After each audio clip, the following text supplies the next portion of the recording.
자, 이유시도 사실 내가 삐공해 방지법이 나올 가능성이 있습니다 그랬죠. 경관조명은. 이 삐공해 방지법이 우리가 항상 많이 나오기 때문에 삐공해 방지법 나옵니다. 이게 좀 어렵지만 이거 좀 외워주세요 하고 했던 내용인데 사실 나왔단 말이에요. 수업할 때 여러분들 연구반 내가 수업할 때 이 감이 있어가지고 이거 공부해야 됩니다 하는 거는요. 딱 잘 좀 해주셔야 돼요. 그러니까 이게 이제 그대로 나왔다는 거예요. 이유시도. 자, 경관 이런 거에 나오면 이제 두 가지를 물었죠. 그죠? 삐공해 영향하고 방지 대책이 나왔다 이거죠. 그럼 이제 경관조명이라는 개념을 간단하게 쓰고 삐공해에 대한 종류, 뭐 삐공해에 대한 이런 특징들 이런 것들을 두 번째 항목에 적어주면 좋을 것 같고요. 세 번째 항목은 이제 기술 방향을 항상 작성해야 되는데 이미 여기 이제 두 개의 내용을 줬지 않습니까? 두 개의 내용을 줬기 때문에 이 내용을 설명하기 전에 그러니까 삐공해에 대한 개념을 이 삐공해가 어떤 건지를 잠깐 답안지에 언급하고 그 다음에 영향하고 대책을 적어주는 게 좋다라는 거죠. 그래서 세 번째 항목에서 이렇게 답안지를 전개하는 게 좋습니다. 삐공해 종류에 대한 그 개념 있죠. 이 삐공해 종류에 대한 개념을 간단하게 이게 설명하고 그럼 이제 이 삐공해가 뭔지를 알 거 아니냐 이거죠. 삐공해가 뭐다는 거, 그죠? 그래서 이제 여기에 대한 영향 대책을 적겠다. 이렇게 이제 답안 방향을 잡아주는 게 좋다는 거죠. 그래서 이제 삐공해에 대한 종류를 물었지 않지만은 살짝 이 내용을 이렇게 그림을 그려가지고 설명해 주는 게 좋다는 거죠. 그죠? 자, 삐공해에 의해서 우리가 이제 침입광이라는 게 뭐 생활 공간 이런 데다가 영향을 주는 게, 밑에 침입광이다라고 보시면 되고요. 그 다음에, 상향 광속 중에 이게 이제 하늘 쪽에, 그죠? 이 천체 관측에 영향을 주는 이런 부분, 천공광 영향을 주는 부분이요. 그 다음에 누출광 쪽에 의해서 눈부심이라든지 뭐 야간 활동 이런 쪽에 영향을 주는 거, 이 그레어 쪽이죠, 그죠? 그 다음에 이런 동식물에 누출광 중에서 동식물에 영향을 주는 거, 자, 이런 것들이 이제 문제라는 거죠. 이런 것들이, 그죠? 이런 것들이 이제 문제가 된다라고 이야기를 해줘야 됩니다. 삐공해에 대한 종류가 이런 거다. 개념적인 걸 이야기해주고요. 그러니까 이 부분에 대해서는 이게 삐공해가 아니죠. 이 부분은 우리가 이제 정상적으로 조명으로, 경관 조명으로 이용하는 부분이고, 이제 빛의 공해 부분이 이런 부분, 그죠? 뭐 이런 부분이 우리가 이제 전부 다 삐공해다. 이렇게 이제 보시면 됩니다. 아시겠죠? 삐공해에 대한 그 종류를 간단하게 이렇게 그림을 그려서 내용만 간단하게 쓰는 게 좋습니다. 빛의 침입, 눈부심이 뭐고, 군집이 뭐고 이런 내용들 있죠. 써주고, 자, 삐공해의 영향과 대책에 대해서 요것도 사실 우리 기본서 2권에 나와 있죠. 영향과 대책이 기본서 2권에 나와 있는데 요거 2권의 내용보다 내가 조금 더 보완을 더 했습니다. 그냥 사실은 여기 이제 몇 가지 더 보완해가지고 답안지를 적어놨습니다. 그러니까 이것도 사실 그죠. 이제까지 잘 물어보지 않았지 않습니까, 그죠? 물어보지 않았고 이걸 그냥 일정 부분만 이렇게 작성하는 그런 예가 좀 많았었는데 아예 이번에는 이 부분을 딱 찍어서 이렇게 물어봐 버렸다 이거죠, 그죠? 그러니까 여기에 대한 영향, 이 주거 환경에 대한 영향들죠. 특히 이제 수면 방해, 그죠? 뭐 이런 부분, 운전자의 그 운전의 방해를 일으키는 거, 뭐 이런 것들이 된다. 그래서 이제 루버 같은 거 설치한다든지, 각도를 조정해서, 삐공해가 발생되지 않도록 또 사전 시뮬레이션에서 삐공해 영향이 있냐, 없냐, 그걸 시뮬레이션을 한다는 거죠. 그 다음에 동식물에 대해서 이렇게 이제 영향을 주는 부분들요. 여기 탈자가 안 났네. 경우입니다. 경우가 아니고. 그죠? 요런 영향이 있을 수 있고요. 여기에 대해서 이제 대책은 이런 식으로 대책을 한다. 그죠? 천공광 쪽은 이제 하늘에 별 보는데 좀 문제가 생길 수 있으니까 천체 관측에 장애를 준다. 그리고 이 상향광속으로 왔던 이 빛 자체가 빛의 어떤 낭비가 될 수 있죠. 그래서 에너지 낭비에 영향이 미친다. 그죠? 그래서 이제 대책은 뭐 이런 것들이 있습니다. 이런 내용들을 좀 적어주면 될 것 같고요.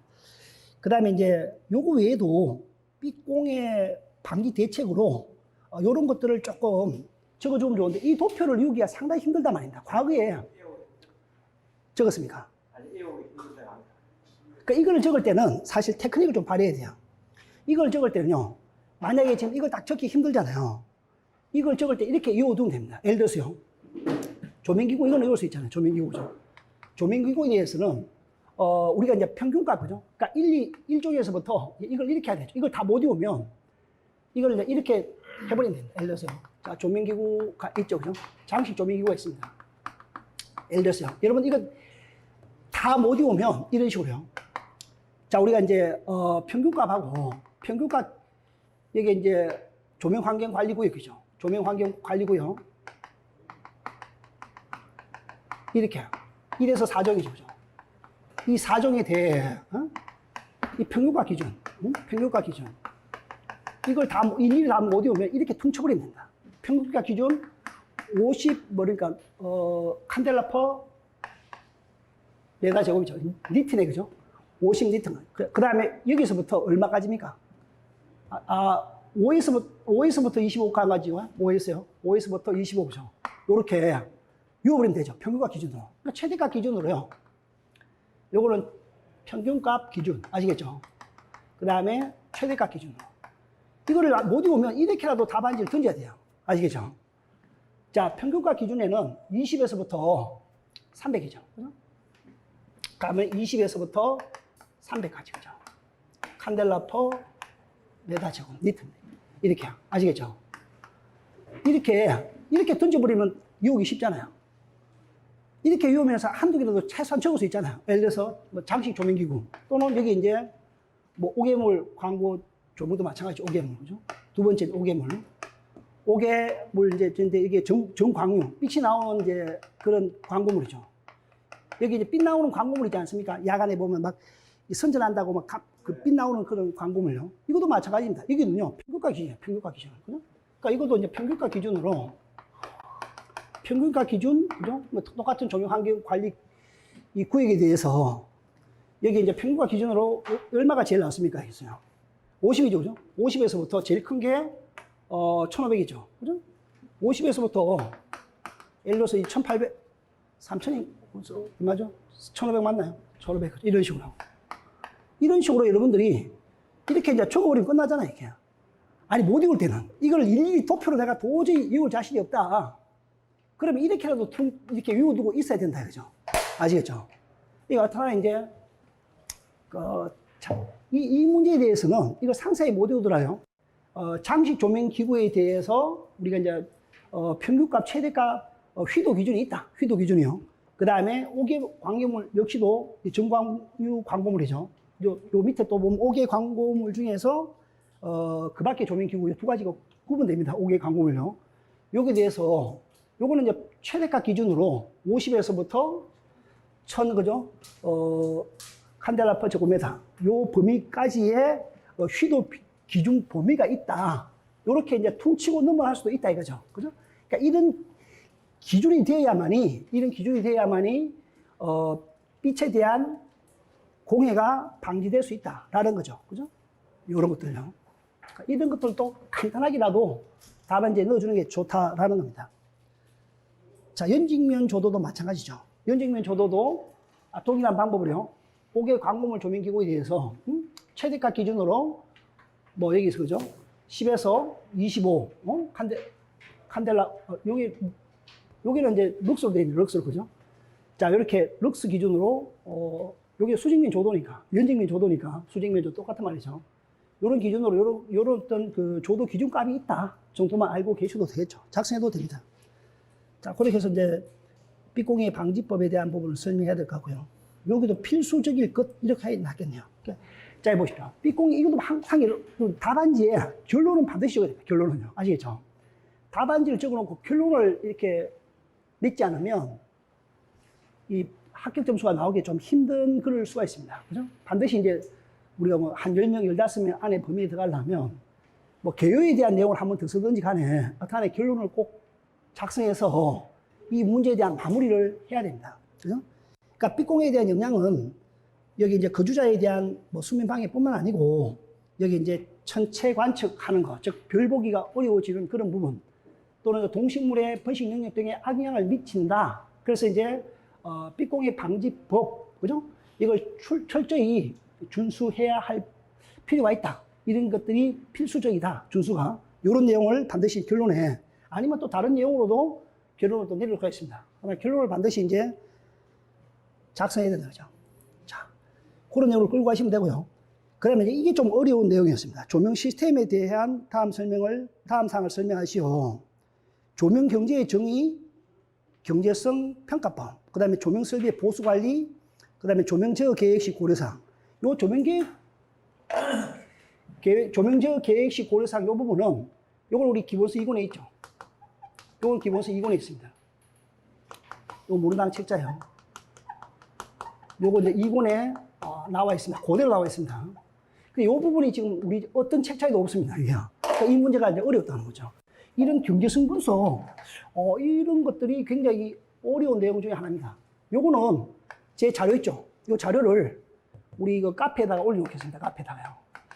카페에 조명에 대한 경제성 평가 방법, 요거 자료를 좀 올려놓을게요. 요 논문 자료를 내가 기준으로 답안지를 작성했거든요. 자, 조명 경제에 대한 정의, 경제성 평가법. 여기 이제 보시면 이랬습니다. 일반적으로 여기 이제 조명 경제에 대한 정의는 이렇게 나와 있습니다. 조명에 대한 우리 설계 시공할 때 이 경제성을 평가하는 이런 일련의 과정이 조명 경제의 정의다. 이렇게 나와 있습니다. 조명 경제에 대한 정의가요. 맞죠, 그죠? 조명 경제다. 경제라는 건 어떻다네? 우리가 이제 그 돈과의 관계 있지 않습니까? 이 돈을 적게 들이고 어떤 효과를 좋게 하는 그런 과정들이 어떤 경제성이 좋다 이렇게 볼 수 있겠죠. 그러니까 설계 시공할 때 어떤 경제성 평가를 하는 그런 과정이 조명 경제다. 이렇게 정의를 잡아 주셔야 되고요.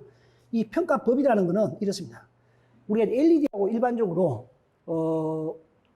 방전등 있지 않습니까? 일반 방전등하고 LED 이런 걸 가지고 이제 경제성 평가를 할 때, 자 LED 같은 데는 우리 이제 기존 그 방전등에 대비해 가지고 단가가 좀 높죠. 기본 단가가 높습니다. 대신에 LED가 단가가 높죠. LED가 가격이 높죠. 가격은 높지만 여기서 이제 소비 전력이 적죠. 그죠? 동일한 우리가 이제 예를 들어서 소비 전력은 낮다 이거죠. 자, 이게 무슨 얘기냐면 우리가 동일한 광속 있죠. 동일한 이 광속을 출력을 하는 데 있어서 이 에너지 있죠. 에너지. 전기 에너지 소비. 에너지 소비는 적다 이거죠. 그죠? 전기 에너지 소비는 이게 적거든요. 그죠? 그러니까 동일한 광속을 내는 데 있어서 동일 광속이요. 요 동일 광속을 내는 데 있어서 이 전기 에너지 소비가 적기 때문에 그래서 이제 결국은 우리 이게 LED 같은 데는 이제 사실은 신광원이다 보니까 개발비 이런 게 많이 들어가잖아요. 그죠? 그래서 이제 개발비 이런 것 때문에 가격이 높을 수밖에 없다 이런 거죠. 자, 그런데 소비 전력이 적으니까 우리가 이제 사용 시간이 길어지면, 그죠? 사용 시간이 길어지면 자, 여기서 이제 소비 전력이 전체적으로 작아지겠죠. 그죠? 소비 전력이 이제 연간 베이스로 우리가 수명 중에요. 수명 중에 이제 이 소비 전력이 작아진다 이거죠. 그럼 여기서 뭐를 아낄 수 있냐면 전력비를 아낄 수 있죠. 그죠? 전력비가 절감이 된다 이거죠. 그죠? 그러니까 이 돈이 벌써 절감이 됐죠. 그래서 투자비가 올라갔다 하더라도, 그죠? 투자비가 올라갔다 하더라도 여기서 이제 우리가 이제 일반 방전등에 대비해서, 그죠? 결국 이제 전력비가 절감이 되었으니까 이 방전등 대비해서요. 방전등 대비해서, 그죠? 방전등은 사실 가격은 낮잖아요. 그죠? 방전등은 여기 보시면 가격은 저렴하다 이거죠. 가격은 저렴한데 대신에 이 동일한 광속 대비해서 전기 에너지 소비가 크니까 여기서는 방전등에서는 전기 소비로 인한 거죠. 여기 이제 전력비가 증가되죠. 이런 이제 문제가 있다 이거죠. 그래서 요걸 전체적으로 비교하면 요걸 전체적으로 비교하는 게 어떤 경제성 평가 방법이다라는 거란 말입니다. 아시겠죠? 그러니까 단순하게 이 가격만 비교하는 게 아니고 여기 이제 사용 수명 중에 소비 전력, 즉 이거에 대한 전력비까지 고려해야만이 이 경제성 평가가 된다 이 말입니다. 아시겠죠? 그 내용이고요. 그래서 이렇게 이제 경제성 평가를 하는 방법이 우리가 이제 이런 방법이 있습니다. WEELS, 뭐 2011, 뭐 2021년에 뭐 개발됐는 건지, 여기 워크시트 4, 뭐 Economic Evaluation of Lighting System 돼 있죠. 그죠? 이게 조명, 경제성 평가 방법입니다. 이 조명 경제성 평가 방법이 WEELS예요. 그러니까 2011년에 개발돼서 이렇게 붙여놓은 것 같아요. 그죠? 자, 이 내용에 대해서 제가 이제 좀 적어놨습니다. 지금 우리 교재에 없죠, 그죠? 없는데 제가 백데이터로 지금 좀 적어놔 드렸죠. 그 WELS라는 걸 어떻게 하냐면 이런 두 개의 이 조명 광원이 있지 않습니까? 여기에 대해서 소비 전력하고 소비 전력량. 요거 소비 전력은 와트죠, 그죠? 요거는 시간이 들어가는 거죠. 와트 아워, 그죠? 요거는 이제 소비 전력량 와트 아워가 들어가 있고, 와트 아워가 들어가야 되는 거죠. 단위가 좀 이상하네요. 자, 와트 아워가 들어가야 되는 게 맞겠죠. 요거는 1시간에 뭐 100와트 썼다. 그럼 뭐 10시간 썼으면 1시간에 1와트다. 그럼 10시간이면 10와트 아워가 되겠죠. 예를 들어서 이게 1와트를 사용했다. 근데 이게 10시간을 사용했다. 10시간. 그러면 여기 이제 10와트 아워가 되겠죠. 이렇게. 이게 소비 전력량, 양이죠. 전력량. 요건 소비 전력이고. 자, 다만 요런 전력량이라든지 이제 결국은 이게 광원에서 전력을 소비한다는 의미는 우리 발전소에서 보면, 그죠? 발전소에서 우리가 화력발전소에 석탄을 댈 거 아닙니까? 이 발전소에. 이 이제 이산화탄소 배출량이 뭐냐면 발전소에서만 이 화력발전소라고 보죠. 화력발전소.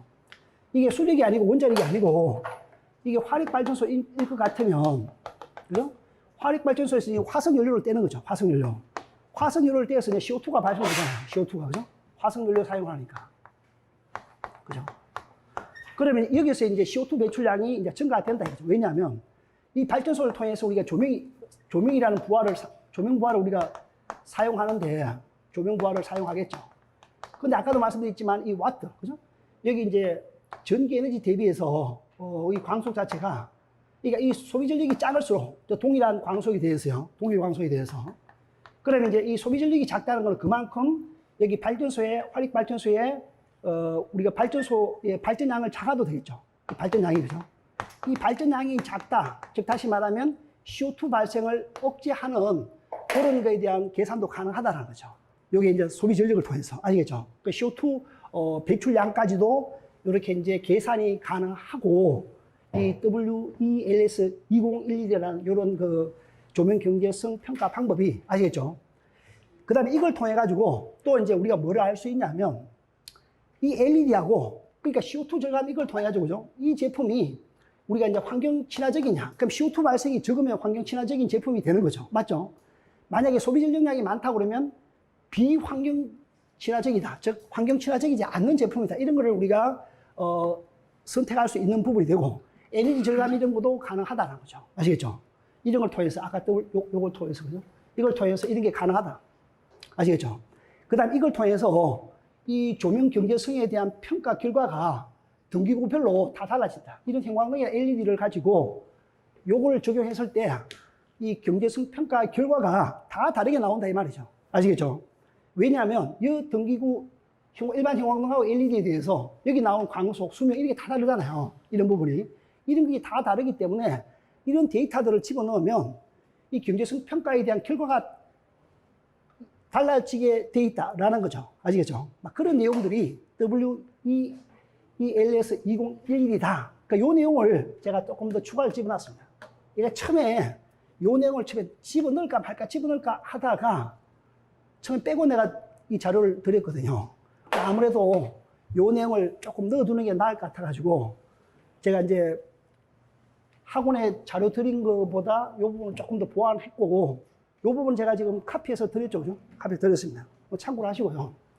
그 다음에 조명 설비에 대한 보수 관리입니다. 자, 이게 지금 어떤 얘기냐면, 우리가 이제 조명을 계속 사용하다가 보면, 기구에 이제 광속도 저하가 될 수가 있겠고, 그죠? 뭐 그 여러 가지 이제 뭐 청소 이런 것도 안 해서 또 광속이 떨어질 수 있을 거고, 등등의 보수 관리가 제대로 이루어지지 않으면, 우리가 이제 전체적으로, 뭐라고 해야 되나요? 여기 이제 광속 저하 이런 것들이 생기겠죠. 그죠? 자, 그래서 이렇게 이제 봐보십시오. 이 보수 관리를 하지 않으면은 첫 번째요. 설비 자체가, 램프 자체가 이제 열화가 되죠. 우리 여기 램프 같은 데 보시면 램프 양단에 보면 흑화가 되어 있죠. 그죠? 그래서 저렇게 이제 열화가 될 수도 있고요. 또 벽면 이런 것도 열화가 될 수 있겠죠. 그죠? 그 다음에 또 이 램프 자체에 이제 이런 광속, 그죠? 이 광속 저하가 계속 발생이 됩니다. 시간이 지남에 따라서 두 번째요. 그 다음에 설비에 이제 오손. 여기 뭐 예를 들어서 우리가 등기구에 먼지가 묻었다든지 램프에 먼지가 묻었다든지 뭐 이런 쪽에 이제 오손 때문에, 그죠? 여기 이제 초기조도가, 이 초기조도가 여기다 그러면 설비 오손 때문에 이만큼 조도가 떨어지겠죠. 그 다음에 또 램프의 광속 저하 때문에 또 조도가 이만큼 또 떨어지겠죠. 그 다음에 설비의 오손 때문에 광속이 이만큼 떨어지겠죠. 그럼 초기 조도 대비해서 실제 조도가 이만큼 떨어진다 이거죠. 그럼 이거를 이제 유지 보수를 하잖아요. 보수 관리를 하지 않습니까? 이 보수 관리를 하게 되면 이 초기 조도에서부터 이 실제 이 조도 부분 있죠. 이 부분이 이제 개선이 된다. 이 부분이 개선이 된다. 아시겠죠? 이 부분이 개선이 된다라는 겁니다. 개선. 아시겠죠? 자, 이렇게 이제 유지 보수를 통해서, 보수 관리를 통해서, 실제 조도는 초기 조도부터 열화, 이 부분만큼, 이 부분이죠. 여기서 여기까지. 이 부분이 이제 개선이 된다, 이 말입니다. 유지 보수를 통해서요. 아시겠죠? 이런 데이터를, 이런 그림을 그리면서 이제, 보수 관리가 필요하다라는 걸 이제 적어줘야 될 것 같고요. 자, 그 다음 내용 보시면, 자, 우리가 이제 여러 가지 방법으로 보수 관리를 하겠죠. 자, 보수 상태가 나쁜 어떤 공장이든 우리 아파트든 그런 조명 사용 장소에서 자, 램프를 전수 교체한다. 전부 다 교체한다 이거죠. 자, 전부 다 교체했다. 또 이제 뭐 여기 기구 청소 뭐 이런 걸 했지 않습니까? 이랬을 때, 자, 초기 조도의 지금 몇 프로입니까? 초기치 조도의 75%만큼 광출력 개선할 수 있다. 여기 보시면요. 자, 현재 우리가, 광속이 이만큼 저하되어 있습니다. 이만큼요. 이만큼 저하되어 있는 상태에서 내가 램프 기구 청소만 했죠. 이 램프 기구의 청소만 하더라도 거의 한 55% 정도죠. 그러니까 한 15% 정도, 15% 정도. 15% 정도 광속이 더 올라갈 수 있죠. 즉, 조도가 더 올라갈 수 있습니다. 아시겠죠? 이 조도 개선 효과가 발생시킨다. 15% 정도 조도 개선 효과가 발생되는 거죠. 무슨 아시겠죠? 이렇게 발생이 되고, 자, 그래서 우리가 두 번째요. 뭐, 여기 내가 램프를 전부 다 전수 교체를 했다. 두 번째 걸 하겠습니다. 그러면 당초에 지금 우리가 실제 지금 이 조도가 떨어지지 않습니까? 램프 교체만 했더라도 여기 한 75% 정도. 이렇게 이제 여기 광출력이 개선된다는 거죠. 아시겠죠? 조도가 개선된다. 광출력이 개선된다. 광출력이 개선된다. 아시겠죠? 요 방법을 통해서. 못하는 이런 식으로 보수 관리를 하게 되면 현재 이 상태의 광출력, 조도 개선, 광출력, 현재 지금 광출력, 이거라면요, 광출력이, 이 광출력에서 이만큼, 그죠? 뭐 이거 했을 때 이만큼, 이거 했을 때 이만큼의 광출력이 개선될 수 있다. 즉, 보수 관리를 통해서요. 아시겠죠? 그래서 우리가 이제 보수 관리가 꼭 필요하다라는 거를 이제, 이 문제에서 요구를 하고 있습니다. 아시겠죠? 보수 관리를 해야만 하는 이유, 광출력 개선을 위해서는 반드시 필요하다. 이게 이제 내용들입니다. 자, 조명 제어 계획 시 고려 사항들은 요 기본서 3군에, 기본서 2군에 있는 내용을 제가 그대로 적어놨습니다. 자, 에너지 절감 측면에서 우리가 이제 조명 제어를 한다든지, 그죠? 또 경제성 측면에서도 전체적인 기능을 고려한 경제성이 있어야만이 조명 제어를 한다. 만약 이거를 조명 제어를 하는데, 투자비가 엄청 들어가고, 뭐 효과가 별로 없어요. 그럼 누가 이걸 하겠냐 이거죠. 그죠? 그래서 이제 기능도 굉장히 좋고, 그렇게 이제 조명 제어를 하다 보니까 어떤 투자비 대비해가지고, 아까 우리 전력비가 세이브 된다든지 여러 가지, 그죠?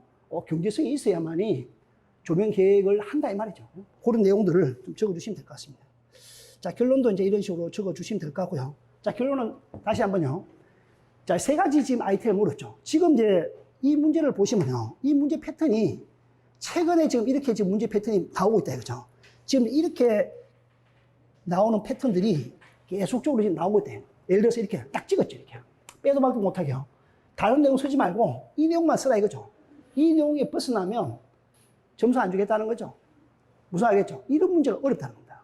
이거 자체도 지금 어려운 문제다가 돌려서 칠 수 있는 게 좀 굉장히 한계가 있지 않습니까? 돌려칠 수 있는 한계가. 그죠? 이 보수 같은 거는 얼마든지 우리가 유지율 향상 이런 대책이 있지 않습니까? 유지율 향상, 보수율 향상 이런 적인 측면에서 이걸 쓸 수 있고 이것도 쓸 수 있는데 이게 좀 어려운 문제였다. 1번 문제. 그죠? 그러니까 이렇게 이제 이렇게 나눠서 아이템 바이 아이템 이렇게 출제가 지금 상당히 많이 되고 있다는 거죠. 그러니까 이런 문제가 그죠? 여러분 앞으로 이제 대비를 많이 하게 된다. 아시겠죠? 이렇게 이제 탁탁탁 끊어서 나오는 문제 대응을 해야 된다. 문제 패턴이 옛날보다 더더욱 어려워졌습니다. 사실 이 대응하기 굉장히 어렵습니다. 이게 그죠? 어차피 똑같은 조건이니까 그죠? 자, 그렇게 보시면 되고요. 결론을 가서도 이런 것들은 결론을 무조건 써줘야 되니까.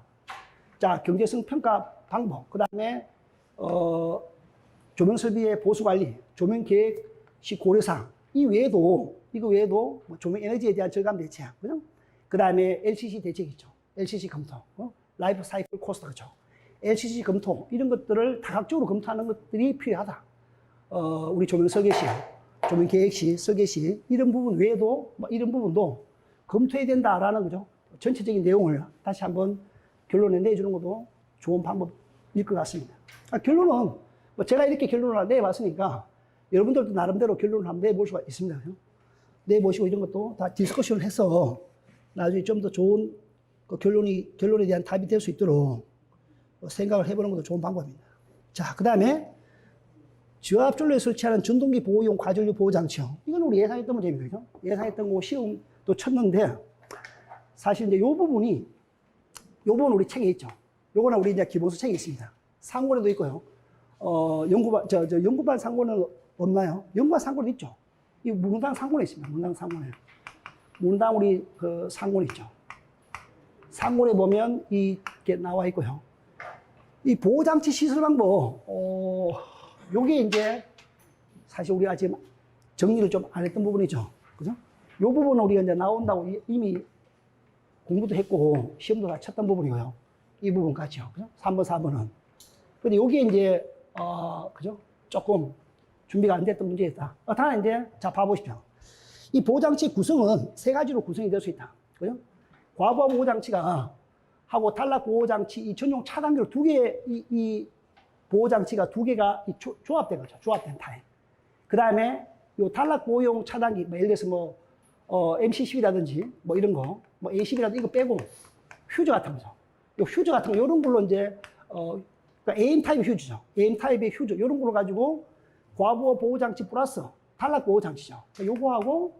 요거하고 엔드 되는 거고, 이거는 과부하 보호장치하고 요런 거, 탈락 보호장치. 요거하고 조합, 요건 휴저하고 조합이죠. 그 다음에 요게 두 개가 같이 내장된 차단기. 과부하 보호장치하고 탈락 보호장치가 내장된 이런 겸용의 차단기. 요런 것들로 보호장치 구성이 된다. 세 가지죠. 이거 반드시 외워놔야 되거든요. 이것도 우리 연구반 기본서 상권에 있다는 거죠. 자, 보호장치 시설 방법.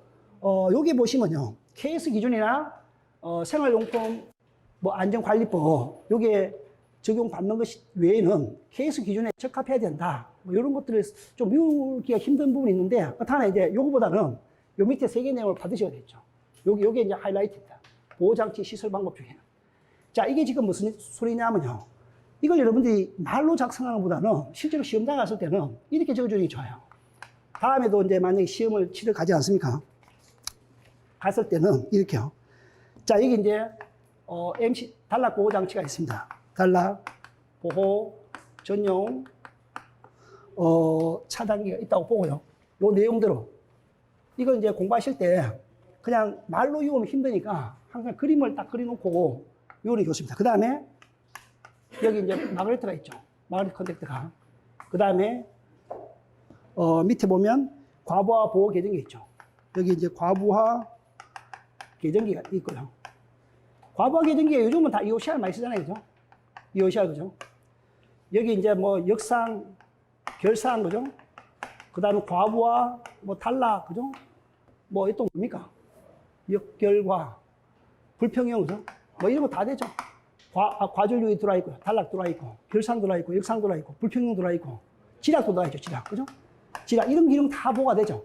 그러니까 EOCR의 이런 기능 중에서 자, 과부하 보호가 되는 거죠. 그죠? 그러니까 이걸 요즘 많이 쓰죠. 옛날에 THR 많이 썼죠. 이거는 보통 보면 이제 과열, 그죠? 과열, 뭐 과부하 이런 게 있죠. 특히 과열이죠. 그죠? 과부하 뭐 이런 것들이. 이런 것들만 좀 되는 거였고, 이거보다는 이제 이걸 현재 많이 사용하고 있죠. 그죠?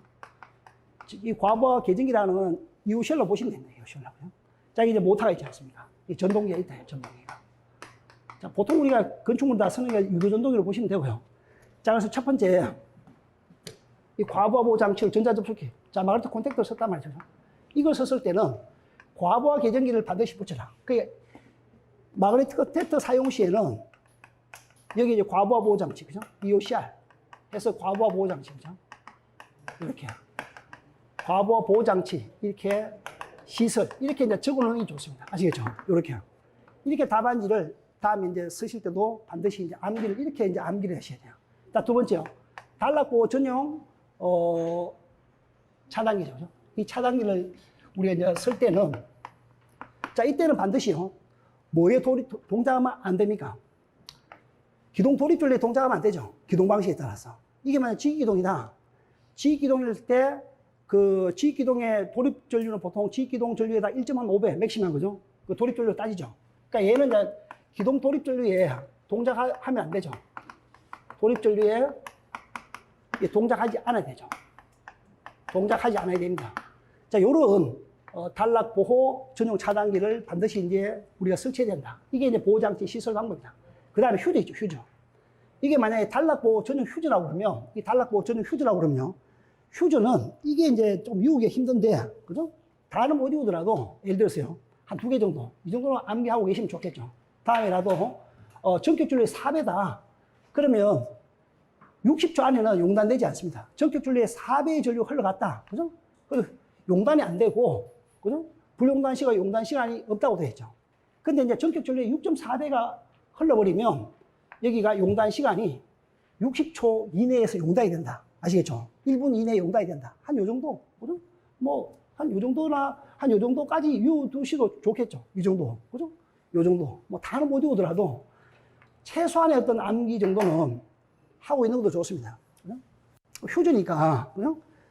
보통 이제 전격이 한 4배 이상에서부터 뭐 불용단이 되고, 한 6배 정도 올라가면, 8배 정도 올라가면, 뭐 불용단 시간이 0.5초 이내로 불용단이 된다. 뭐 이런 불용단, 그 용단 이런 시간이 있다 정도만 알고 계시면 되겠죠.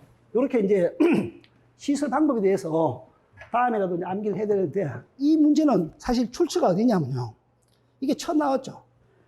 이 출처가 어디냐면 KC 해설서에 나왔어요. KC 해설서예요. 이 KC 해설서에 어디에 있냐면요. KC 해설서 기준.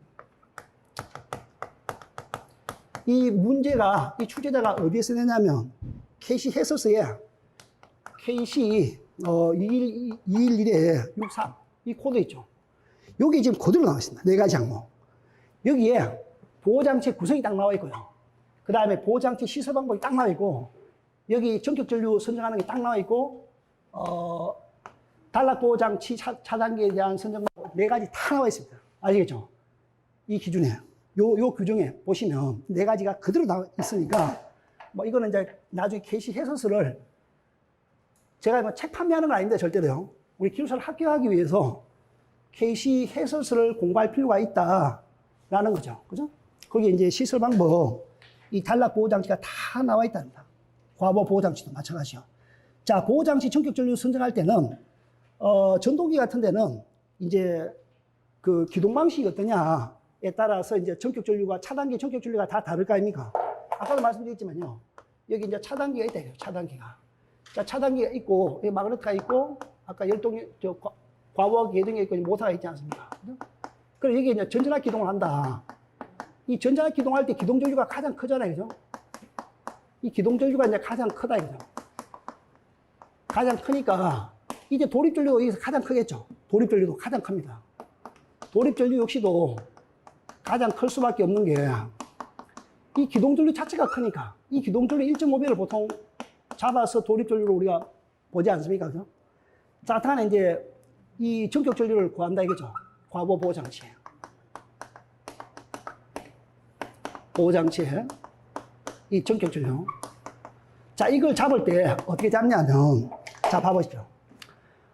이게 이제 이 전동기가, 자, 이 전전압 기동이다. 그럴 때 전격전류의 한 6에서 8배 정도로 잡는다라고 되어 있죠. 6에서 8배. 근데 우리 그 기술협회라든 자료에 보면 일반적으로 한 7.2배 정도를 보죠. 그죠? 7.2배 정도 보는데 그 사이 범위가 6에서 8배의 범위다. 이렇게 이제 나와 있고요. 요 범위에 7.2배로 잡는다 이거죠. 자, 요 정도의 기동전류로 보고요. 그 다음에 이 기동전류에 이제 이 기동할 때 기동전류가 클 거 아닙니까? 그죠? 기동할 때 기동전류가 과도 현상이 생기죠. 기동전류가 생기고 이제 정상전류로 세출이 된다 말이죠. 기동전류가 크잖아요. 기동전류가. 기동전류를 아까 6에서 8배 정도로 보는 거죠. 전격전류. 그러니까 보통 한 7.2배로 본다. 이렇게 막 나와 있죠. 일단 이 내용들을 좀 알고 계셔야 되고, 그래서 이제 여기 보시면, 기동할 때, 기동하는 그 순간에, 그죠? 요때 이제 기동전류가 크다는 뭐 그런 내용이고요. 전격 전류 대비해서, 그죠? 이거만큼 배수가 올라간다. 돼 있고, 그 다음에 이제 고려해야 될 사항이 뭐냐면, 자, 전격 전류 기동 배율, 전전압 기동 시간인데, 자, 봐보십시오. 기동 시간 요거 잡을 때, 자, 우리 수식을 봐보시면요. 이 전격 전류, 요 과거 보호 장치의 전격 전류를 잡을 때 요 수식을 가지고 계산한다 이거죠. 기동 배율이 아까 전격 전류에 대비해서 6에서 8배 정도로 봤죠. 그죠? 그러니까 보통 한 7.2배 정도 본다고 우리 협회 지는데 자료가 나와 있죠. 그러니까 동작 배율을 또 정해야 되겠죠. 요거요.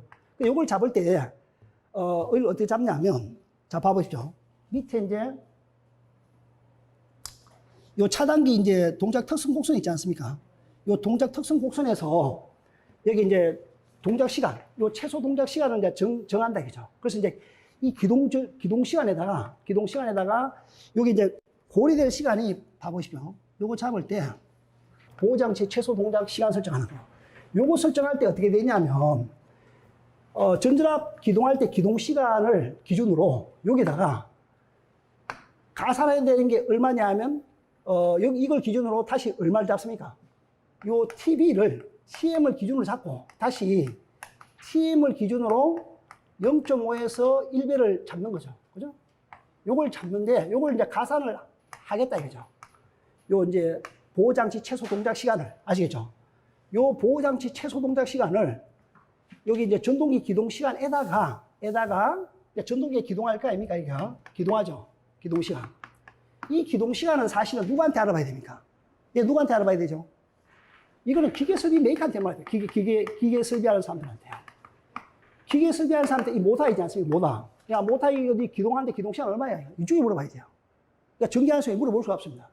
기계 설비하는 사람한테 이 엔지니어 쪽에 이 모타에 대한 그 기동 시간 있지 않습니까? 이거를 이제 잡고 이제 알아보는 거죠. 그러니까 이거를 이제 선정했죠. 물어가지고. 그러니까 이거에다가 0.5에서 1배 그를 더 가산하는 거죠. 가산합니다. 근데 요 가산하는 요 시간이 우리 해설서에 몇 초까지 초과하면 안 되냐? 5초 초과하면 안 된다 했죠. 이거 5초 초과하면 안 됩니다. 아시겠죠? 그러니까 요거 두 개를 다 더한 시간이 보호장치의 최소 동작 시간이 되겠죠. 무슨 아시겠죠? 그럴 때, 자, 봐보시죠. TM을 잡을 때 요걸 잡는다 이거죠. 자, 아까 동작 시간, 아까 TV요. 최소 동작 시간 있죠. 그러면 여기 이제 최소 동작 시간이 여기 잡았다 이거죠. 아시겠죠? 그러니까 이걸 아까 TM에다가 플러스 TM 0.5 플러스 1배라고 잡았지 않습니까? 요건 아까 5초 1회라 했죠. 5초 1회. 자, 다음에 요 시간을 자, TV로 잡았습니다. 그럼 요, 최소 동작 시간을 딱 잡고요. 그 다음에 차단기, 그 그림 좀 희미하네요. 그림이 여기인가요? 동작 특수 곡선 이렇게 잡았지 않습니까? 여기가 이제 한시겠죠. 여기 한시고 여기 수시죠. 그죠? 수시가 있습니다. 그러면 이제 요 동작 특성 곡선의 한시 부분, 요 부분하고 동작 특성 곡선의 교점이죠. 이게 이제 차단기 동작 특성 곡선이거든요. 아시겠죠? 이거는 메이커에 있는 겁니다. 동작 특성 곡선이죠. 뭐 이걸 차단기 메이커 쪽에서 자료를 봐야 됩니다. 그 메이커의 자료를 보고 그 차단기 메이커의 종류를 보고 이 특성 곡선을 두고 이 시간을 여기다가 대입을 시키고 이 밑에 수직으로 끈 이 부분 있죠. 여기서 이 부분에 만나는 점. 이 부분이 뭐냐 하면 이 시그마. 요게 아까 그 6에서 8배 정도로 봤어. 전격 전류. 그죠? 보통은 이제 7.2배를 많이 집어 넣고 있죠. 요 값 집어 넣고. 요 동작 배율 값은 아까 동작 특성 곡선하고 시간축하고 만나는 점이죠. 이 수직축으로 만나는 점을 우리가 이 동작 배율 값을 구했죠. 그죠? 요걸 구해가지고 전격 전류로 우리 수식으로 구한다 이거죠. 그때 이때 차단기 과보보호 장치는 요 값보다 큰 거, 요 값보다 큰 표준의 전격 전류로 가지고 선정한다는 거죠. 아시겠죠? 요 값 이상의 표준의 전격 전류로 보호 장치의 전격 전류를 선정한다는 거. 아시겠죠? 요 계산값 이상 표준의 전격 전류의 차단기로 선정한다. 그게 중요한 겁니다. 아시겠죠? 그래서 반드시 이제 이 특성 곡선을 이제 대입을 시켜야 되겠죠. 그죠? 적용해서 구한다는 거예요. 그리고 이제 또 중요한 게 뭐냐면 이거죠. 기동시간이요. 이 기동시간을 어떻게 잡냐에 따라서, 그죠? 이 기동시간을 만약에 높게 잡았잖아요. 높게 잡으면 여기 이제 동작 배율값이 작아지죠. 동작 배율값이 작아지니까 이 차단기 전격 전류가 커집니다. 그죠? 여기서, 이렇게 됐지 않습니까? 그러니까 요거는 이제 7.2배로 고정됐다 하더라도, 요거는 고정됐다 하더라도, 그죠? 동작 시간이 만약에 길어진다. 그죠? 동작 시간이 길어지면 열이 많이 발생되겠죠. 아까 이 과도 시간 동안에 기동 전류가 크니까 여기서 열이 많이 발생되니까, 그죠? 차단기의 어떤 그 발열, 이런 것 때문에 차단기의 전격 전류를 높여줘야 되는 그런 이제 문제가 생긴다라는 거죠. 아시겠죠? 요 값이 작아지면. 이 값이 작아지는 게 뭐냐 하면 결국 아까 최소 동작 시간 있죠. TB가. 이게 이제 길어진다는 거죠. 이게. 그러니까 이런 것들이 영향을 미친다. 그런 것들이 앞에 나와 있었죠. 영양 요소가. 그죠? 여기 보시면 이 영양 요소들이 이제 이런 게 있었단 말이죠. 봐보십시오. 여기 동작 비율, 기동 비율을 6에서 8배로 왔는데 보통 7.2배로 집어넣어 6을 넣을 거냐, 뭐 7을 가 8을 넣을 거냐. 그죠? 베타가. 그 다음에 요 전동기의 전격 전류, 그 다음에 요 기동 시간 있지 않습니까? 요런 것들이 이 전격 전류 선정하는데 영향을 미치는 요인이다. 요런 개념을 좀 알고 계시면 좋을 것 같고요. 그 다음에 탈락 보호 장치는 이렇게 되어 있습니다. 탈락 보호 장치는 여기도 이제 고려할 사항이, 여기는 이제 전격 전류가 아니고 이제 기동 전류죠. 그죠? 기동 전류. 그 다음에 도립 전류에 대한 배율. 그 다음에 이 도립 전류에 대한 배율을 보통 보면 기동 전류에 1.3에서 1.5배를 주는데 우리 이제까지 그죠? 도립 전류를 뭐 한 1.5배를 많이 잡았죠. 최악의 상태로 보고 1.5배를 많이 적습니다. 그 다음에 이제 Y델타 기동기에서 오픈 트랜지션 방식에서 무전압 시간이 나오지 않습니까? 무전압 시간. 그죠? 무전압 시간에 대한 부분에 대해서도 이 전압 계수 값을 적용해 준다. 라고 보시면 되고요. 그 다음에 탈락 보호용 그 보호장치. 이 아까, 지워버리나요? 이 차단기가 과부하 보호가 아니고 이번에는 이제 탈락 보호라 하잖아요. 그죠? 이게 만약 이렇게 돼서 탈락 보호를 한다. 탈락이 만약에 생겼어요. 이쪽에. 여기서 뭐 탈락이 생겼다. 그러면 이 탈락에 대한 보호를 할 때 탈락 보호용 과보 보호 장치죠. 그죠? 그러니까 요거에 대해서 이 전격 전류를 어떻게 선정하느냐. 탈락 전류. 그죠? 탈락 시 탈락 보호용 탈락 보호용 차단기. 그죠? 이 전격 전류. 요거 선정하는 방법. 그죠? 요거 선정하는 방법은 요 식이 조금 다르죠. 그죠? 요 식에 의해서 계산한다라는 거죠. 이때는 아까 전격 전류가 아니고 이때는 이제 기동 전류죠. 그죠? 기동 전류에다가 요 K값. 그죠? 요 K값을 아까 1.3에서 1.5배를 정하는데 보통 한 1.5배 정도 넣어주면 되겠죠. 요거는 이제 단락 시에 그때 이제 순시 차단 비율로 되어 있죠. 요거는 전격 전류분지, 요거는 보통 보면 전격 전류분지 최소 고장 전류가 나오겠죠. 최소 고장 전류. 그죠? 최소 고장 전류, 요 고장 전류분의 전격 전류, 요걸 가지고 요 시그마 값, 그죠? 다시 말하면 요거 순시 차단 비율, 요걸 이제 정해지겠죠. 요런 값들로 이제 이 전격 전류가 구해진다. 단락보에 대한 전격 전류, 그죠? 단락보 장치에 대한 전격 전류는 이 식을 가지고 계산하는데 요게 다르다는 거죠. 그죠? 자, 요렇게 구한다 정도만 알고 계시면 됩니다. 자, 이런 것들은요, 앞으로 계속 나올 수가 있습니다. 아시겠죠? 이게 이번뿐만 아니고 제가 봤을 때는 한 10회 이전에 또 나온다는 거예요. 충분히 나올 가능성이 있습니다. 왜냐하면요, 과거에 우리 전동기 보호용 그 차단기 있지 않습니까? 이런 것들이 한 3번 정도, 4번 계속 출제된 예가 있었죠. 그죠? 그렇기 때문에 이것도 나올 수 있다는 거죠. 자, 그 다음에 전기자동차 이 충전장치, 요거도 그죠? 우리 이거 수업하고 바로, 이게 우리가 앞에 수업 끝나기 전에 바로 앞에인가요? 이 전기자동차 충전장치 이거 할 때 제가 이거 답안지 작성하는 거 내가 설명을 한번 해드렸죠. 그죠? 이것도 이제 자주 나오는데 이게 벌써 몇 번 나왔죠, 이게요? 이게 요 앞에 벌써 2번이 기출되었죠. 전기자동차 이 부분 되었어요. 똑같은 내용입니다. 여기 이제 저압전로 시설에 대한 부분, 충전장치 시설에 대한 부분, 케이블 및 부속 시설에 대한 부분, 이 부분이 벌써 그죠? 우리 요 앞에는 배입실에는 이 충전 알고리즘이 나왔죠. 근데 그 충전 알고리즘 나오는데 전기자동차 나오는데 또 나왔죠. 그죠? 이게 114회에 똑같은 문제로 25점 나왔죠, 한번. 119회에 3교시 문제로 또 25점 문제 또 나왔습니다. 그래서 128회잖아요. 그러니까 이 주기를 잘 봐야 되는 거예요. 그죠? 이걸 주기를 보시면요. 다 거의 10회 안쪽이죠. 10회 이내로 또 나온다. 그죠? 10회 이내로. 아시겠죠? 10회 이내로 이 문제는 반복 출제 된다. 자, 이런 거를 이제 반드시 이제 문제를 분석해서 공부를 해야 됩니다. 그 요 앞에 127회 때는 이 충전 방식하고, 그죠? 충전 방식하고 충전 알고리즘이 나왔죠. 요거 우리 교재에 그대로 있죠. 우리 연구한 교재에 그대로 있지 않습니까? 이거 내가 시험에 나옵니다 하고 이거 제가 논문 자료에 보고 이 충전 알고리즘 딱 정리해놨거든요. 이게 127회에, 127회죠. 127회 그대로 나왔거든요. 전기자동차 앞으로 계속 나옵니다.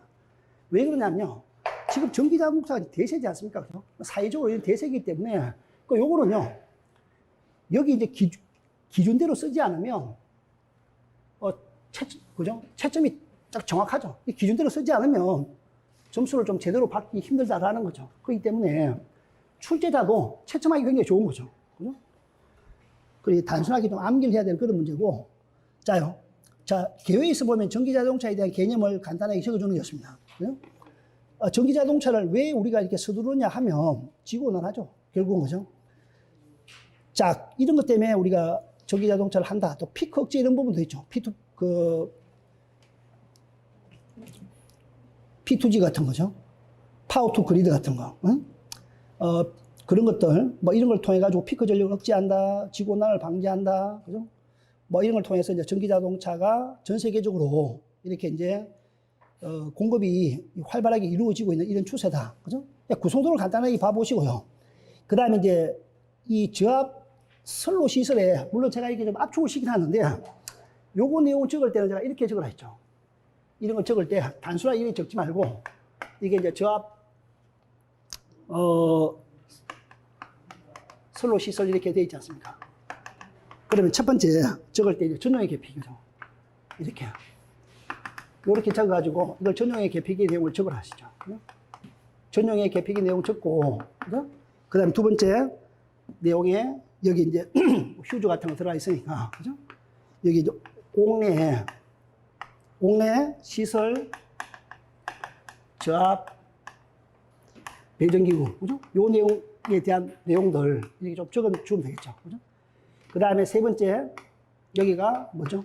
옥척하고 옥외, 그죠? 옥외 배전기구. 이 배전기구 내용들, 이 주요 키워드 있죠. 이 대해서 주요 키워드로 제가 이제 이게 한번 요약을 한번 해드리죠. 그죠? 요 키워드 내용으로 압축을 시켜서 답안지를 작성을 해주면 좋습니다. 왜냐하면 이 내용을 줄줄이 발발 다 이을 수가 없으니까, 그죠? 자, 그렇게 답안지를 전개해 주시면 될 것 같고요. 그 다음에 자동차 충전 장치는 요거는 제가 5개 이상 항상 외우라고 말씀드리죠. 그죠? 요런 부분도 뭐 암기해야 되는 부분이니까 이 충전 부분이 노출되면 안 되겠죠. 사람 감전의 위험이 있으니까. 그죠? 당연히 이제 금속체 외화로 되어 있다 보니까 접지를 해야 되고, 이거 두 개를 쪼개서, 이게 한 개를 쪼개서 두 개로도 만들 수 있죠. 그죠? 그 다음에 또 이제 이 충전 장치가 외부에 어떤 충격이 들어왔을 때 파손되면 안 되죠. 거기에 대한 기계적 강도가 충분해야 된다. 뭐 이런 내용들요. 뭐 그 외에도 이제 뭐 이런 내용들 쭉 좀 여러분들 암기할 수 있는 부분까지 좀 암기를 해야 됩니다. 앞자리 하나 따서 외운다든지, 그죠? 암기 방법을 통해 가지고 이 내용을 좀 외워주는 게 좋고요. 뭐 이거 외에도 이제 밑에 보면 충전 케이블하고 부속 시설 이런 부분도 뭐 이런 것들 쓸 수 있겠죠.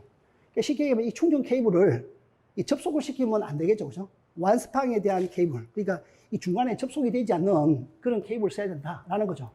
이 두 개의 케이블을 연결해서 쓰지 마라 이 말이죠, 그죠? 그리고 충전 케이블은 당연히 플렉시블한 성질이 있어야 되겠죠. 빳빳하면 안 되겠죠, 그죠? 왜냐하면 충전기 쪽하고 자동차 쪽하고 연결해 주는 그런 특성이 있기 때문에 유연성이 있어야 되고, 그 자동차에 들어가는 충전 연료를 충분히 흘릴 수 있어야 되겠죠, 그죠? 당연한 거 아닙니까, 너무나도요.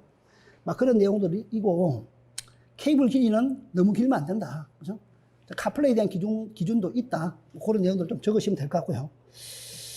자, 그렇게 해서 전기자동차 쪽은 보셔야 되는, 이 전기자동차도 앞으로 계속 나온다는 겁니다. 제가 봤을 때는요. 전기자동차는 계속적으로 공부를 해 두셔야 됩니다. 그 다음에 이제 5번에 보시면 건축물에 접지전극 설치할 때 다음 내용을 설명하셔도 되겠죠. 이게 이제 접지전극 설계 순서, 기본 설계, 설계 기본 순서 있죠. 이게 여러분들 외우기가 좀 장난이 아니다 이 말이죠. 나머지 대지지방률에도 접지공법은 우리 기본서나 이게 다 있습니다. 그죠? 이 기본서 다 있죠. 자, 이 내용들을 쉽게 적을 수 있는데 이 내용이 좀 적기가 어려웠을 겁니다. 자, 그리고요, 이 내용을 제가 또 어제 저녁에 좀 보다가 이 내용을 조금 더 보완했습니다. 이게 접지 전극을 물었으니까 접지라는 거는 당연히 그죠? 금속 제어함이나 중성점을 대지로 연결해서 감전 보호나 기기의 어떤 손상 보호 이런 걸 하지만 그런 목적을 하기 위해서 대지에 접속하는 전극이 접지 전극이다. 항상 정의가 좀 나와주는 게 좋습니다. 접지 전극에 대한 정의가요. 그러니까 접지를 할 때 대지에 연결하는 전극이 접지 전극이다. 자, 접지 전극이 이제 우리가 접지 전극 가까이 있으면 대지 저항률이 좀 대지 저항률에 쉽게 얘기하면 접지 전극이 멀어질수록 이거 내가 접지할 때 설명을 다 해드렸죠. 그죠? 이 대지 저항률이 조금 이게 높다 하더라도 그죠? 여기 이제 접지 전류가 흘러가지 않습니까? 그럼 이제 이 접지 전류가 빠져나가는 경로, 빠져나가는 경로가 여기는 작겠죠. 여기는 A고, 여기가 A-다. 응? 여기가 A2-다. 이 접지 경로가 커지면 커질수록, 그죠? 커지면 커질수록 어떻게 됩니까? 로 값이 커졌다 하더라도, 로는, R은 로의 L의 A지 않습니까? 자, 여기 이제 면적이 이 접지 전류가 빠져나가는 이 경로가 크면 클수록 이 고유장이 좀 크다 하더라도 이 면적 자체가 커지면 커질수록 이 접지 저항 값은 반비례로 작아지겠죠. 그죠? 이런 내용들이 나와요. 그래서 접지 전극 여기서부터 좀 멀어질수록 이 단면적이 매우 커지기 때문에 이 접지 전류가 흘러나가는 그런 면적이 커지잖아요. 그러면 이 토양의 도전율이 좀 나빠도, 즉 다시 말해 고유장이 좀 커도 이 말이죠. 고유장이 크더라도 접지 저항 값은 낮아지는 이런 특징이 있다. 그래서 제가 왜 있느냐고 적냐면 항상 개요에다가는 정의로 가야 돼요. 정의로 두 번째는 특징이 와야 돼요. 접지 전극에 대한 특징이 있죠. 물론 여기 특징보다는 종류도 이렇게 올 수 있습니다. 뭐 예를 들어 봉형의 전극이라든지 그죠? 뭐 봉 타입의 접지 전극도 있고, 그 다음에 이제 판형 타입의 접지 전극도 있고, 선 타입의 접지 전극도 있고, 뭐 침상 전극도 있다. 이렇게 접지 전극의 종류를 적어도 좋습니다. 아니면 여기 특징 그죠? 이런 것들을 이제 적어주면 좋겠죠. 두 번째 줄에요. 근데 이제 세 번째 줄에는 이미 그죠? 기술 방향을 딱 정해놨잖아요. 그죠? 그러니까 세 번째는 굳이 적을 필요 없다. 그래서 이런 식으로 이제 개요를 잡아주는 것도 한 개의 방법이 된다. 그죠? 물론 이거 개요 없이, 이 문제에 대한 개요 없이 바로 접지 전극 설계 순서로 들어가도 상관없습니다. 이 문제는요. 이 문제를 바로 직접 작성하고, 이 문제 직접 작성하고, 이 문제 직접 작성해도 아무 상관없어요. 아시겠죠? 근데 굳이 개요를 적어주면, 여러분 시간이 좀 있어서 내가 개요를 적어주겠다 하면 이런 식으로도 답안지 접근이 가능하다라는 거죠. 자, 간에 그렇고요. 다음에 이제 이게 중요하죠. 접지 전극 쓰기 기본 프로 있죠. 이게 중요합니다. 자, 이제 기준 접지 저항이 있다. 이게 보면 약간 뭐라고 해야 되나요? 이제 KC 쪽에 이런 그 접지 쪽이 아니고, 과거 우리 일본 그 접지 규정이 있지 않습니까? 그거에 대한 거거든요. 예를 들어서 내가 지금 뭐 1종 접지장이 15m, 뭐 3종 접지장이 뭐 105m, 기준 접지장을 딱 잡아놨다 했죠. 자, 계절 변동에 대해서 고려하는가? 이게 뭐냐면 이 말이죠. 자, 이 말입니다. 자, 예를 들어서 계절이 1월달이다, 겨울이야, 그죠? 겨울에서 이 저항값이 올라가잖아요. 그럼 이제 이 계절 변동 계수가 1.2%를 집어 넣어준다 이거죠. 가산을. 아시겠죠? 이렇게. 근데 만약 이게 여름에 물도 많고 또 온도도 높죠. 그죠? 그 온도하고 저항과의 관계는 반비례하잖아요. 이렇게. 반도체나 대지는 온도하고 이 저항과의 관계는 반비례합니다. 맞죠? 그죠? 온도가 떨어지면 저항이 올라가고, 온도가 이렇게 올라가게 되면 접지 저항은 감소합니다. 근데 도체는 어떻게 됩니까? 저런체라든지 이런 쪽에, 이런 데는 반비례하고, 도체는 비례관계죠. 그죠? 이거 내가 설명 다 해드렸죠. 온도 올라가면 이 도체는 저항이 올라간다. 이거 이유에 대해서 내가 수업할 때 설명을 다 해드리고요. 자, 어떡하네. 이 계절 변동에 대한 계수는 이런 값을 적용해야 된다는 거죠. 아시겠죠? 그래서 예를 들어서 이 겨울이냐 여름이냐에 따라서 계절 변동에 대한 계수를 적용하느냐, 그 계절 변동 계수를 적용을 한다 그러면 소요 접지 저항이라는 건 뭐냐면요. 우리가 이 접지 설계를 할 때 우리 인체 안전에 관련된 그 소요 접지 저항 R0가 어떻게 된다는 것입니까? R0가. 우리가 이제 예를 들어서 이 스텝이라든지 또는 여기다가 최대 고장들도 있죠. 여기다가 안전율 계수를 곱하지 않습니까? 그때 이제 이게 뭐냐면 허용할 수 있는 허용 접촉 전압이죠. 허용 접촉 전압. 허용 접촉 전압이라든지 우리 허용 보폭 전압을 구할 때 이때 이제 소요되는 접지 저항값이 소요 접지 저항이죠. 이 스텝. 그죠? 자, 이게 허용 똑같은 방법으로요. 허용 여기가 허용 접촉이 아니고 보폭이죠. 그죠? 자, 허용 여기가 접촉 전압입니다. 요런 허용 보폭 전압, 접촉 전압을 구할 때 그때 우리가 요구되는 저항값 이게 이제 소요 접지 저항값이죠. 그죠? 자, 이게 무슨 얘기냐면 이게 안전을 확보하는 거죠. 안전을 확보하기 위해서 우리가 이제 안전을 확보하기 위해서 필요한 저항값이 뭐냐 이러면 소요 접지 저항값이라는 거죠. 아시겠죠? 이 소요 접지 저항을 이제 구하는데 이때 구할 때는 계절 변동이 있으면 계절 변동 계수를 고려해서 우리가 지금 앞에 기준 접지 저항 있죠. 이걸 나누면 여기 이제 소요 접지 저항을 구할 수 있다. 그래서 이 접지라는 땅에 사전 조사가 필요하냐? 예를 들어 대지 고유장 이런 거를 구할 필요가 있냐라고 한다면 로의 곡선을 이용해서 우리가 이제 사전 조사를 한다 이거죠. 아시겠죠? 사전 조사를 필요 없으면 뭐 바로 할 수가 있겠지만, 그죠? 아까 여기서도 보면 계절 변동이 필요 없으면 바로 소유 접지 저항으로 바로 넘어갔죠. 그죠?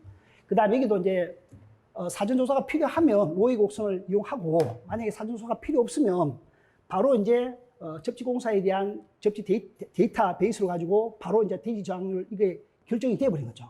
이게 대지 저항률이 우리가 이제 대지 저항률을 구할 필요가 있다 그러면 로의 곡선을 통해서 대지 저항률을 구한다 이거죠. 이 대지 저항률이라는 개념은 내가 수업할 때 설명 다 해드렸죠. 기본서 공부할 때.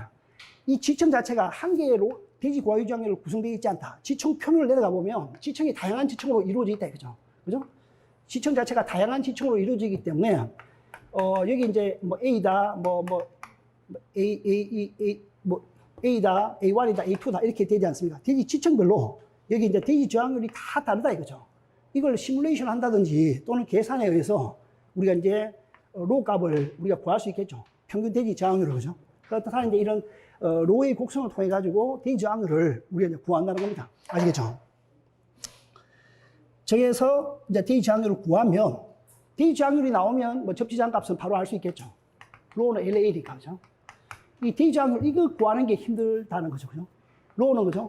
다른 이제 이렇게 대지 저항률을 구하게 되면 소유 접지 저항을 우리가 쉽게 구할 수가 있고 자 여기까지 구해지면 자 접지하는 장소를 정하고 접지 공법을 뭘 할 거냐, 뭐 봉용 타입을 할 거냐, 우리가 이제 병렬로 할 거냐, 뭐 메쉬로 할 거냐, 뭐 건축 구조처를 할 거냐, 그죠? 뭐 탁각 접지장을 할 거냐, 뭐 탁각 접지장을 저감시키는 매설 지선을 사용할 거냐, 그죠? 그 다음에 재료를 뭐 어떤 재료를 쓸 거냐, 뭐 동을 다 사용하겠죠, 그죠? 그렇게 해서 접지장 값을 계산해서 우리가 이제 소유 접지가 이 접지장 계산값이 우리가 원하는 소유 접지 저항이 나왔다. 즉 안전을 확보할 수 있는 소유 접지 저항이 나오면 이걸로서 이제 접지 설계가 끝난다 이 말이죠. 그죠? 이런 그 접지 설계에 대한 기본적인 이걸 여러분들이 개념을 좀 이해를 하고 이 프로를 작성을 좀 할 수가 있어야 된다라는 거죠. 근데 이게 쉽지가 않다 이거죠. 이런 것들 갑자기 내니까 그죠? 이게 이제 공부가 돼 있지 않고 이 상태를 이런 문제를 접근하기가 힘들다는 거죠. 자, 두 번째 대지 저항률에 대한 개념. 대지 저항률에 영향을 미치는 요인들을 제가 참 많이 좀 적어놨는데 이때는 간단하게 적으면 됩니다. 토양의 특성 부분 거죠. 그러니까 이런 것도 여러분들 답안지 작성할 때 가능하면 도표를 이용해요. 도표로. 아시겠죠? 이 도표를 이용하는 게 답안지 채점하는데 채점자한테 훨씬 좋은 어떤 그 뭐라고 해야 되나요? 영향을 미친다고 해야 되나요? 항상 도표, 그림, 그죠? 이런 걸 통해서 답안지를 최소한의 어떤 키 있지 않습니까? 키워드를 통해서 답안지를 제출해 줬습니다. 제가 이렇게 적은 거는 나중에 이런 걸 공부할 때 대지 저항에 영향을 주는 요 내용 자체로도 나올 수가 있다는 거죠. 자, 일단 이런 것들 키워드만 적어도 충분하다라고 보시면 되고요. 그 다음에 이제 대지 저항률을 측정하는 방법도 제가 좀 적어놨는데 이 하나 빼먹었더라고요. 내가 빨리 학원을 넘겨드릴 때. 대지 저항률을 측정하는 대지 저항률 측정에 가장 많이 사용되는 게 사실 웬의 사정법이잖아요. 그죠? 이걸 빼놓고 이야기하면 안 됩니다. 제가 막 빨리 작성하다 보니까 이걸 빼놓고 다른 것들 그 대지 저항률 측정 방법을 좀 쭉 작성했는데 이 웬의 사정법을 대지 저항률 측정에 가장 많이 사용한다. 네 개의 전극을 이용해서, 그죠? 우리가 이제 이 접지 전극 간의 간격이 있죠. 이 간격을 늘렸다가 그 동일 장소에 이 접지 전극 간의 거리를 늘렸다가 좁혔다가 늘렸다가 좁혔다가 이게 수회 반복하면서 여기 이제 접지하는 그 장소의 평균적인 대지 저항률을 우리 구하는 그 방법이 웬의 사정거법이다. 그러니까 웬의 사정거법의 거리가 길어질 때 문제가 될 때는 슌베르그 파모법을 이용해 가지고 이걸 어떻게 한다는 겁니까? 이 P1, P2의 전극을 이 전류 전극 쪽으로 좀 이동하죠. 이렇게 이동해서 하면 여기 이제 정확한 접지장 측정이 된다는 게 슌베르그 파모법이죠. 그 외에도 이제 뭐 보링법이나 전기탐사법 이런 우리 기본서에 다 있고요. 이런 것도 기본서에 설명할 때 다 해드린 겁니다. 그죠? 이전극법하고 간이 측정법은 이게 어디 보면 어디 나와 있냐면요.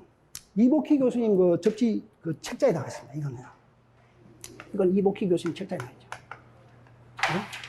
이 교수님 책자에 거기 접지 설계인가요? 거기 보시면 접지 설계 책이 나오는데 기다린가 그 있거든요. 그 책자에 보면 이런 내용들이 상당히 잘 나와 있습니다. 일반적인 책자에 없습니다. 아시겠죠? 이복희 교수님이 이제 접지 쪽에 굉장히 논문도 많이 쓰시고 이 대한전기 학회 이런 데 자료를 굉장히 많이 올려놨죠. 저도 이제 이 자료 가지고 공부를 상당히 많이 했거든요. 내용도 굉장히 어려운 내용도 많습니다. 근데 굉장히 또 재미도 있고요.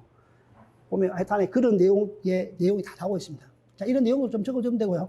그다음 접지 공법은, 자, 이제 봉상전극은 봐보십시오. 이게 이제 이 문제가 사실은 다 연결이 됐어요, 연결이. 지금 보면 대지 저항률, 아까 그 구하는 게 굉장히 중요했다 했지 않습니까? 자, 봐보십시오. 접지봉을 때려 박아가지고, 지금 접지봉을 길게 박잖아요. 접지봉을 길게 박았는데, 하부 지척에 이 지금 봉상전극은 이 접지봉을 하는 봉상전극 있죠. 얘는 어디에다가 유리하냐면, 신타공법에 유리하다 했죠. 즉, 다시 말하면요. 여기 이제 D1이라는 깊이고요. 그 다음에 아까 이 D2라는 깊이. 자, 근데 여기에 깊이 들어가 있죠. 깊인 지층에 이 로투 값이 낮단 말이죠. 그러면 접지 전극을 여기다가 박아야 이 로1하고 로2가 지금 병렬로 되죠. 이 값이 적으니까 두 개를 병렬로 연결해버리면 이 D 저항률이 떨어진다 이거죠. 다시 말, 여기까지 접지 전극이 내려오면 우리가 이제 접지 저항을 저감시킬 수 있는 그런 효과가 있다. 그래서 이제 심타법은 깊은 지층에 대지 저항률이 낮을 때 심타공법을 많이 적용합니다. 아시겠죠? 그런 내용들이 키워드에 나와 있어야 된다라는 거죠. 그 다음 병렬 접속법은 뭐냐면요. 자, 봐보십시오. 이거는 이제 아까 여기 있죠. D1에서 이 표면이죠. 지표면. 지표면 부분에 이게 로 값이 있죠. 대지 저항률이 낮을 때 그때는 뭘 많이 쓰냐면 병렬 접속을 많이 씁니다. 왜냐하면 이 지표면 근처잖아요. 지표면 근처. 여기 지표면이니까 지표면 근처 여기다 대지 저항이 낮으니까 여기다가 이제 접지극을 병렬로 설치해버리면 로 값이 낮으니까, 그죠? 로 값이 낮으니까 이렇게 표면에 이렇게 접지 봉을 또는 접지 전극을 병렬로 이렇게 설치할 수 있단 말이죠. 그 다음에 이제 매설 지선은 보통 보면 우리 철탑 같은 거 돼요. 철탑 같은 데 보면 이제 탁각 접지 저항이 높을 때 보통 한 305m 되죠. 305m. 305m 정도 이상이 되는 그런 이제 대지 저항률이 굉장히 높은 그런 그 산악지대 보면 이제 이 철탑 같은 데 보시면 밑에 이 철탑의 그 기초 아닙니까? 여기다가 이렇게 매설 지선을 쭉 하는 거죠. 대지 저항률이 굉장히 높은 이런 지역에 매설 지선을 깝니다. 아시겠죠? 깔아서 탑각 접지 저항을 낮출 때 이거는 탑각 접지 저항을 저감시키기 위해서 많이 사용하는 방식이 매설 지선 방식이다. 대지 저항이 굉장히 높은 이런 탑각 접지 저항을 낮출 필요가 있을 때, 그죠? 매설 지선을 많이 쓰는 거고. 메시 타입은 여러분들 보면 이제 메시는 중요한 게 뭐냐면요. 접지 임피던스를 낮출 때요. 접지 임피던스를 낮출 때 우리가 이제 뇌서지 같은 거 있지 않습니까? 뇌서지 같은 거. 낙뢰 같은 게 들어왔을 때 그때 이제 서지 임피던스 이런 것 때문에 접지 임피던스를 낮출 필요가 있을 때는, 그죠? 이런 이제 침상 전극뿐만 아니고 메시 타입의 전극을 많이 쓴다는 거죠. 아시겠죠? 그런 내용들을 간단히 적어주시면 좋고. 근데 구조체 접지는 지하에 매설되는 우리가 이제 그 구조물 있지 않습니까? 그 구조물에 이 접지극을 연결해서 사용하는 방법이 구조체 접지극이다. 접지 전극이다. 그런 내용들을 써주면 좋을 것 같고요.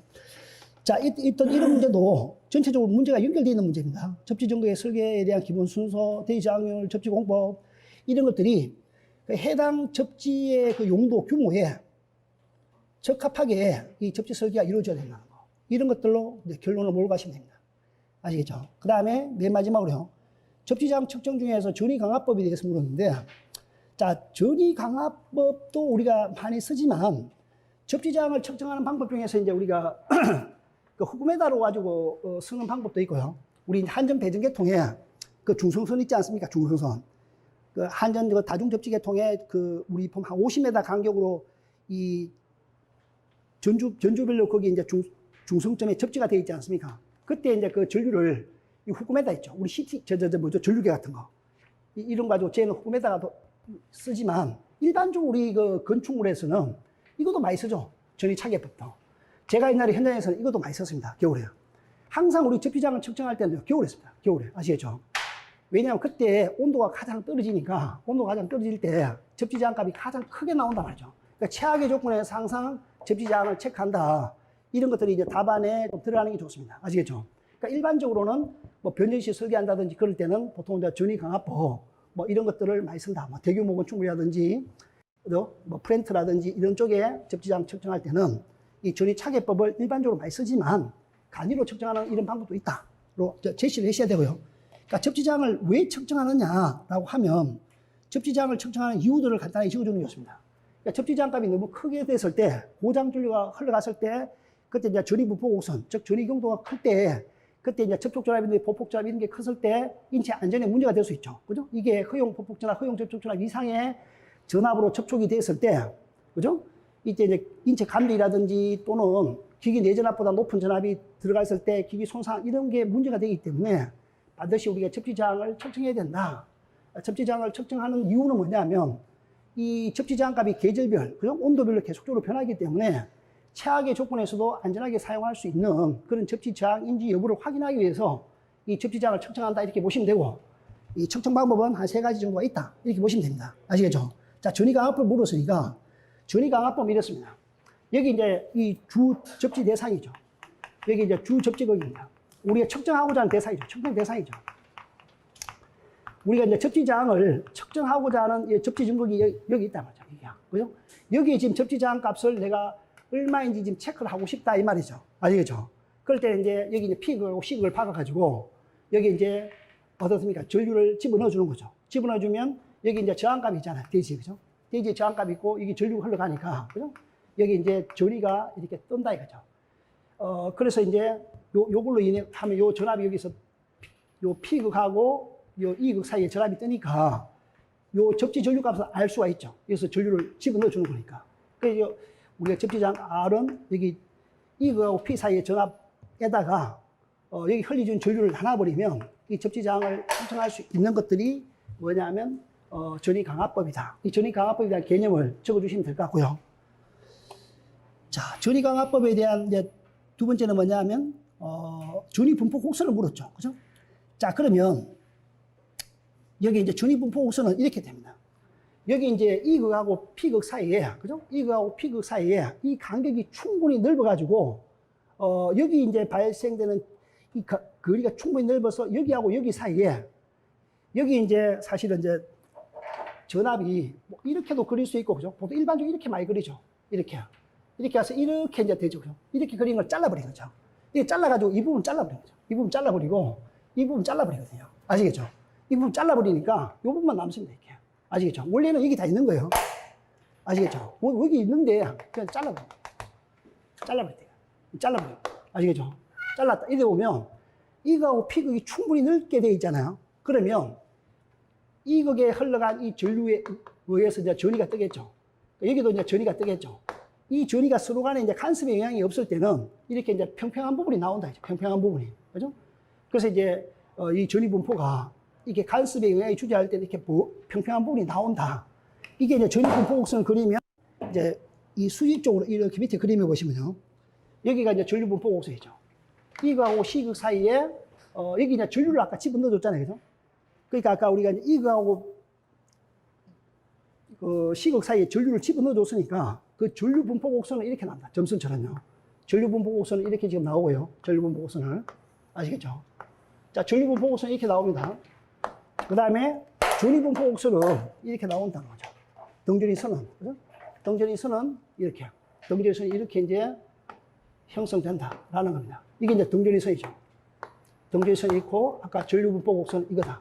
이렇게 이제, 이렇게 이제 전류분 보고선하고 등전이 선들이 이렇게 이제 그려진다, 즉 나타나진다, 이렇게 이제 보시면 될 것 같고요. 자, 전이분 보고선을 그렇게 설명하면 되고, 자, 봐보십시오. 이 전이분 보고선에 대해서 여기 이제 간격이 충분히 떨어지지 않으면 이 간섭의 영향 때문에 수평 부분이 나오지 않고 여기다가 우리가 이제 피극을 받게 되면 오차가 크게 발생된다. 그런데 E극하고 C극 사이를 간격을 길게 멀리 하잖아요. 그러니까 61.8% 법칙이 여기서 나온단 말이죠. 그죠? 길게 하게 되면 여기 부분에서 우리가 이제 P극을 설치하게 되면 오차가 거의 없죠. 그러니까 정확한 접지장 측정이 된다는 거고, 여기는 오차가 발생된다는 거죠. 오차가. 여기 오차가 발생되는 부분이고, 그죠? 정확한 접지장 측정이 안 된다는 거죠. 이게 정확한 이 접지장 측정이 안 된다는 거죠. 측정이 안 된다. 여기는 어떻게 된다고? 가능하다. 그죠? 정확한 접지장 측정이 가능하다. 여기서 반드시 P극을 설치해야 된다. 아시겠죠? 요게 이제 키포인트입니다. 자, 요런 것들이 이제 내용을 작성을 좀 해야 되고요. 그 다음 저항구역과의 관계. 저항구역이라는 건 뭐냐면, 이 땅에 저항이 이렇게 형성되는 그런 부분. 내가 요것도 기본서 할 때 다 자료 살려드렸죠. 이 저항구역에 대한 개념이죠. 자, 그래서 여기 이제 전류가 흘러 들어갔을 때 저항에 영향이 미치는 부분이 이거거든요. 그러니까 이렇게 이제 두 개의 이 전극 간의 거리를 좁게 해버리면, 예를 들어서 E극이 있죠. E극의 저항구역이 이렇게 되고, 또 C극의 이 저항구역이 있죠. 이게 이렇게 또 형성이 된단 말이죠. 이렇게. 이 두 개의 저항구역이 지금 결합이 됐죠. 그럼 이 부분이 지금 공통으로 나옵니다. 이렇게. 그죠? 그러니까 이렇게 돼버리면 전이분 보고선이 이렇게 나온다는 거죠. 근데 이제 여기 이제 전류가 흘러 들어갔을 때 저항이 발생되는 구간이 이게 아닙니까? 그죠? 그러니까 저항이 발생되니까 전이분포가 여기서 보시면요. 이렇게 된다는 거죠. 이렇게. 자, 여기서 이제 전류를 흘렸을 때 땅에 이제 저항이 있는 부분. 이게 이제 저항구역이 되겠죠. 이게 아시겠죠? 저항이 이렇게 있는 구역이 저항구역이다. 그래서 이 부분에 대해서 이 부분에 저항이 있기 때문에 전이분포가 이렇게 된다는 거죠. 아시겠죠? 그래서 아까도 말씀드렸지만 여기서부터 이렇게 접지줄과 빠져나가는 공간이 넓잖아요. 길어지면 길어질수록 여기 이제 뭡니까? 아까 R은 로의 뭐였죠? LA 있잖아요. 그죠? 단면적이 커진 상태에서 접지장과 떨어지니까 줄은 똑같은데, 그러니까 V는 IR이잖아요. 그래서 이 값이 이제 줄어지죠. 이쪽으로 갈수록. 그래서 전이분포가 이렇게 나온다는 거죠. 아시겠죠? 이게 이제 충분히 떨어지면 이렇게 이제 P극의 전이분포가 이렇게 되고, 여기도 마찬가지죠. 이도 똑같은 방법으로요. 여기도 이제 전류가, 이게 들어오는 부분이고, 이게 전류가 나가는 부분이잖아요. 그러니까 이거를 이제 반대로 그려주는 거죠. 반대로. 전이분포 곡선을. 아시겠죠? 반대로 나가고, 이게 전류가 들어오는 부분이고, 여기는 전류가 나가는 부분이니까 반대로 이렇게 그려줍니다. 아시겠죠? 그래서 이 저항구역이 서로 연결되지 않는 이런 부분에서 수평한 이런 부분이 나온다. 아시겠죠? 이 저항구역이 중첩이 되면 이 전이분포 곡선이 간섭 영향을 미쳐서 이렇게 나온다. 라는 겁니다. 아시겠죠? 이 문제도 상당히 좋은 문제고, 이 자료는 어디에 출처가 있냐면요. 접지인문이라는 책자가 있습니다. 제가 가지고 있는. 이거 내가, 우리 카페에 올려놓을게요. 접지인문 책자요. 여기 있는 거 그대로 나왔습니다. 접지인문 책자예요. 아시겠죠? 이게 일본 책자거든요.